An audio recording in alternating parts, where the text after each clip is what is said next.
ጸጉሬ እየተራገፈ ነው፣ ያሳክከኛል፣ ራስ ብታት አለብኝ፣ በቃ ራስ ጭንቅላቴ ሊፈነዳ ደረሰ፣ አይንናስ አለብኝ መሰል በሽታዎች ለምትሉ ሰዎች በአላህ ፍቃድ ማለት ነው ለእናንተም ይሁን ቪዲዮ አዘጋጅቻለሁ፣ ተከታተሉኝ። ቢስሚላህ አልሐምዱሊላህ ወሰላቱ ወሰላሙ ዐላ ረሱሊላህ ወባዕዱ። ውድ ወንድሞቼ እህቶቼ፣ ወደ መድኃኒቱ አሰራር ከመግባታችን በፊት ፍቀዱልኝና ሁለት በጣም ወሳኝ ነጥቦችን ልናገር። አሳጥሬ አንድ ደቂቃ ባልሞላ ሰዓት ነው የምናገራቸው። የመጀመሪያው ነጥብ ምንድነው? እነዚህ የምናዘጋጀው ማንኛውም መድኃኒቶች ከዚህ ፊት ለምሳሌ የጥቁር አዝሙድ አዘጋጃጀት ወከዛልክ እንደዛው በወይራ ዘይት እንዴት ነው የምናዘጋጀው አልፈዋል። በማር አልፈዋል። መድኃኒት እንደምናዘጋጅ ቪዲዮ ተሰርተዋል። ከእንደገና ደግሞ በውሃ እንዴት እንደምንሰራው እንደዛው አልፋል። እነዚህ ሁሉ መድኃኒቶች ምንድናቸው? ሰበብ ናቸው። ይሄን እርግጠኛ መሆን አለብን። የሚያድነው ሐቂቀተን አላህ ነው። ከኛ የሚፈለገው በአላህ ላይ መመካት ነው። የሚያድነው የሚያሽረው ይሄ መድኃኒት ሁሉ ያለው ከአላህ ዘንድ ነው። አላህ ሲፈቅደው ነው መድኃኒት መሆን የሚችሉት የሚለውን ነገር እርግጠኛ መሆን አለብን ማለት ነው። ሁለተኛው ነጥብ የነዚህ ቪዲዮዎች ዓላማ ምንድነው? ሰው ማስፈራራት ነው? በቃ ለመታወቅ ነው ወይስ ምንድነው ዓላማቸው ከተባለ ሰራተን ሁለቱም አይደለም። ዓላማው ምንድነው? ያው ሰው ማስፈራራት አይደለም፣ ግልጽ ነው። ጅን የሚባል ነገር ሲሄድ የሚባል ነገር አለ። ይሄን የሚክድ እንግዲህ አቂዳው ላይ ችግር ያለበት የእውቀት ማነስ ያለበት ነው። ወይላ እነዚህ በሽታዎች አሉ። ታዲያ ምንድነው ዓላማው ከተባለ ሰዎች መድኃኒትን ሩቃን ቤታቸው ላይ በቀላል ነገር አዘጋጅተው መጠቀም እንዲችሉ እንዳይጉላሉ፣ ሽርክ ቦታ ኩፍር ቦታ እንዳይሄዱ። ስንት ሰው ሽርክ ቦታ ይሄዳል፣ ኩፍር ቦታ ይሄዳል፣ በአላህ ላይ ይክዳል። ስንቱ ማለት ነው ወደ ጦንቃይ ይሄዳል። ቤቱ ለማዘጋጀት እየቻለ ሩቃ ማድረግ ቀላል ነገር ነው። ሰሃቦቹ በፋቲሃ ብቻ ነበር ሲያክሙ የነበሩ። ከዚህ በፊት አሳልፈነዋል። ፋቲሃ ብቻ 2 ቀን 3 ቀን እንደዚህ ቀርተው እብድ የሆነ ሰው እንደዚህ ተሳስሮ በሰንሰለት በሀብል ተሳስሮ ማለት በሰንሰለት ታስሯቸው የሚሄድን ሰው ሁሉ ያክሙ ነበር። መንደር ላይ በቃ ያክሙ ጠፍቶ ሰሃቦች ሄዶ ፋቲሃን ብቻ ቀርቶ ያክሙ ነበር። ሱብሃንአላህ ፋቲሃን ብቻ ቀርቶ ማለት ነው። የቂን ነበራቸው፣ በአላህ እርግጠኛ መሆን ነበራቸው። ለዛ ወንድም እህቶቼ እንዳልኳችሁ የሚፈለገው ምንድነው? ከዚህ ዓላማው ምንድነው? خلاص ሰዎች ሁሉም ራቂ እንዲሆኑ ገንዘባቸውንም ጊዜያቸውንም እንዳያባክኑ ነው። በየቦታ እንዲሄዱ በአላህ እንዲወከሉ ነው። በዚህ ደረጃ መሆን አለበት ማለት ነው። አሁን ቀጥታ ወደ አስራሩ ነው የምንገባው።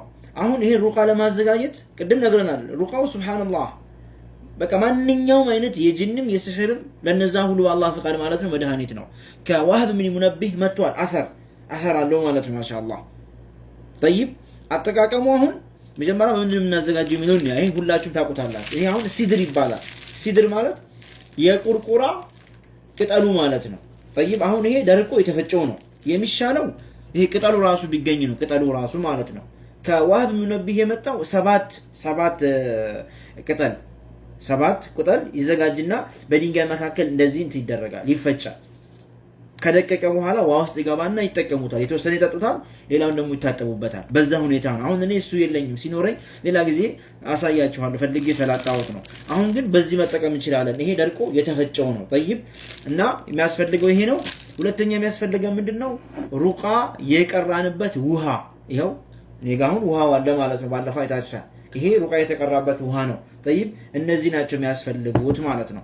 አሁን እንዴት ነው የምናዘጋጀው ሲባል ውሃ ሩቃ በተቀራበት ውሃ ይሄው የተወሰነ እንቀንሳለን። ለምሳሌ ይሄን አክል ለምሳሌ ማለት ነው። አሁን እቺን አክል በቃ መጠቀም ፈልገው ነው። ይሄ طيب ለምሳሌ خلاص አሁን ይሄን አክል ይሄው እንደምታዩት ደፋሁት ማለት ነው። እዚህ አስገባው። ቪዲዮ እንዳይረዝም ነው። ከዛ የተወሰነ ውሃ ጨመርኩበት። طيب የተወሰነ ውሃ ጨመርኩበት ማለት ነው። አሁን ምን አደርጋለሁ ማለት ነው? ይታያችኋል ኢንሻአላህ። ቀረበል አድርግላችሁ። ይሄ ሲድር ነው ብያችኋለሁ፣ የተፈጨው ነው። ይሄው መጠቀም ፈልገውን ያክል እጨምራለሁ። አንድ ማንኪያ ጨመርኩ፣ ትንሽ እጨምርበት። طيب ይሄው طيب ቪዲዮ እንዳይረዝም ፈጠን እያደረኩ ነው የምጠቀመው። አሁን ምን ማድረግ ነው? ማዋሃድ ነው ማለት ነው። خلاص አሁን ይሄው አዋህድኩት። አረፋ ሁሉ ወጥቷል እንደምታዩት ማለት ነው። አረፋ ሁሉ ይታያል ማለት ነው። خلاص አሁን ይሄ ምንድነው? خلاص ለመጠቀም ዝግጁ በቃ ሬዲ ሆኗል። አሁን ይኸው ለዝጅ ነገር አለ ይሁን የሚጣበቅ ነገር አለው ባህሪው ማለት ነው። ልክ እንደ ሳሙና አያችሁት ይሁን ይጣበቃል። طيب አሁን አጠቃቀሙ እንዴት ነው?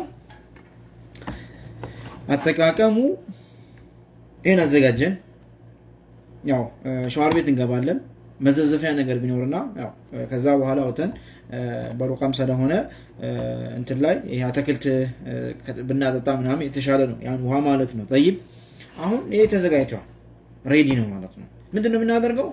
ሙሉ ሰውነታችንን ማለት ነው ፀጉራችን ሙሉ እንቀባዋለን። ያኔ በዚህ እንታጠባለን ልክ እንደ ሳሙና ማለት ነው። በቃ ራሳችን ላይ እንገለብጣለን ሙሉ እናሽበታለን ሰውነታችን። አንድ 10 ደቂቃ 20 ደቂቃ እንደዚህ ከኛ ጋር ቢቆይ የተሻለ ነው ይሄ። ምክንያቱም መድኃኒቱ እዚህ ላይ ነው ያለው በአላህ ፍቃድ ሰበብ ሆኖ ማለት ነው። طيب አሁን ሙሉ ሰውነታችንን ይሄን እንትን ካልን በኋላ ትንሽ ቆይተን ምን እናደርጋለን? خلاص በውሃ ታጥበን እንወጣለን ማለት ነው።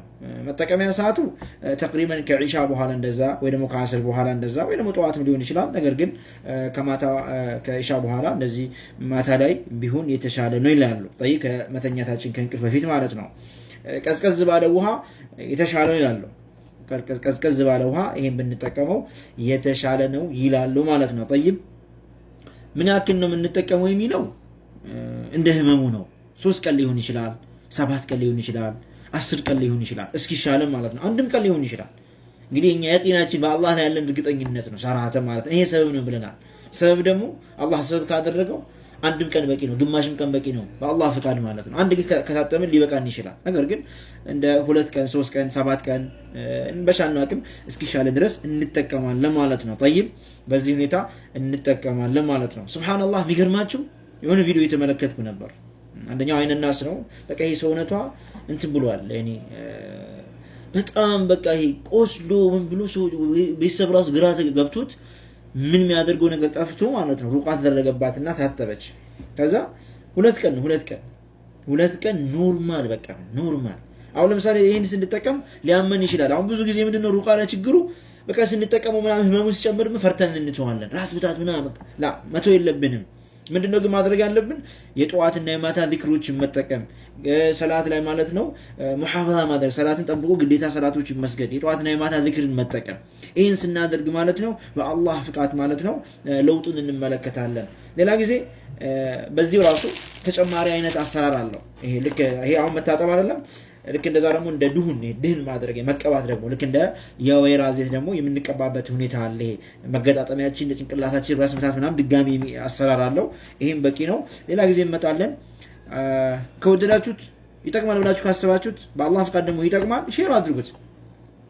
ሰው ማለት ነው በየቦታው መሄድ የለበትም። ቤት ላይ አዘጋጅቶ ይጠቀም። የሚያስፈልገው አላህ ላይ መመካት አላህን መለመን ነው። ሼር አድርጉት። هذا والله أعلم وصلى الله وسلم على نبينا محمد والسلام عليكم ورحمة الله وبركاته. ሰዎች አርሴናል ደጋፊ ነን ብሎ እኮ 2 ማማ ወተት ይጠጣሉ። ምን ነው አርሴናል 5 ገባበት ብሎ ምን አገባህ አንተ? 6 ቢገባበት ምን አስጨነቀ?